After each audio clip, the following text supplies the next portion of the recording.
14 December শহীদ বুদ্ধিজীবী দিবস। মুক্তিযুদ্ধের এক বেদনাবিধুর দিন।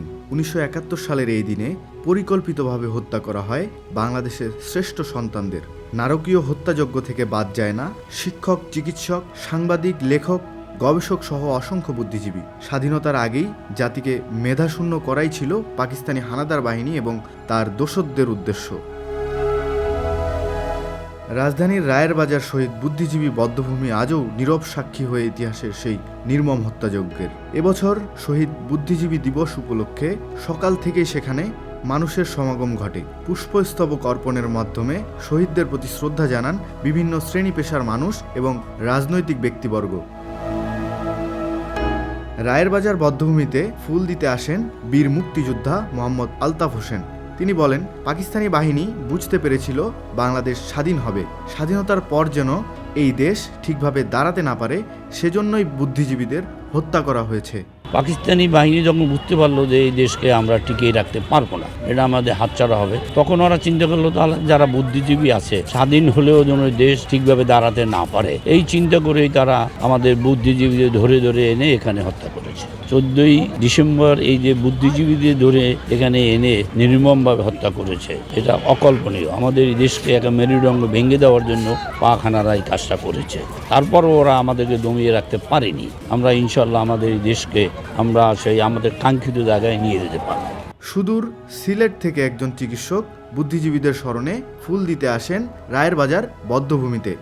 তৎকালীন পশ্চিম পাকিস্তানের হানাদার বাহিনীর বর্বর হত্যাকাণ্ডের ধিক্কার জানান তিনি।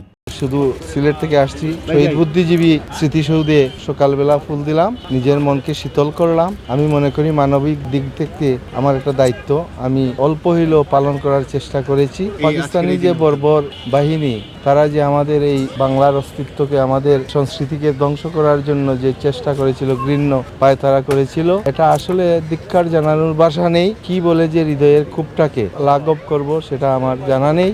অন্তর্বর্তী সরকারের সদ্য পদত্যাগ করা উপদেষ্টা আসিফ মাহমুদ সজীব ভুইয়া ফুল দিতে এসে সাংবাদিকদের বলেন, 54 বছর পার হয়ে গেলেও প্রাপ্তি অনেক কম।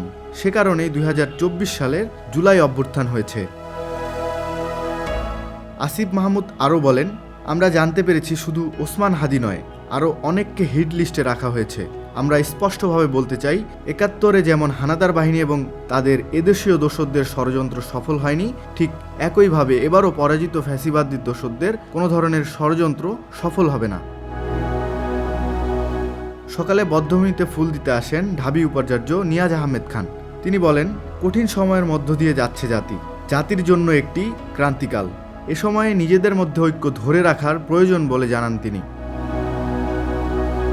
এদিকে গণসংহতি আন্দোলনের প্রধান সমন্বয়কারী জোনায়েদ সাকি বলেন, অনেকেই 71 সালকে 24-এর মুখোমুখি দাঁড় করিয়েছে, তবে বিষয়টি মোটেও তেমন নয়। 71 সাল আর 24-কে একটা মুখোমুখি দাঁড় করিয়ে দিচ্ছে, যেন 24 71-এর বিরুদ্ধে দাঁড়িয়েছে। মোটেই তা নয়। 24-এর গণ অভ্যুত্থানের যে আকাঙ্ক্ষা, সেটা 71 সালের আকাঙ্ক্ষারই ধারাবাহিকতা। এবং যারা 24-কে 71-এর বিরুদ্ধে দাঁড় করাতে চাইছে, তারা আসলে বাংলাদেশে এই গণ অভ্যুত্থানের চেতনা, গণ অভ্যুত্থানের আকাঙ্ক্ষার বাইরে চলে যেতে চাইছে। তাদের নিজস্ব রাজনৈতিক এজেন্ডা সামনে নিয়ে আসছে। এইটা বাংলাদেশের মানুষ গ্রহণ করবে না। শহীদ বুদ্ধিজীবীদের আত্মত্যাগের চেতনা ধারণ করেই গড়ে উঠুক একটি মানবিক, প্রগতিশীল ও সচেতন বাংলাদেশ। জিয়াউল ইসলাম জিসান, দ্য ফাইন্যান্সিয়াল এক্সপ্রেস।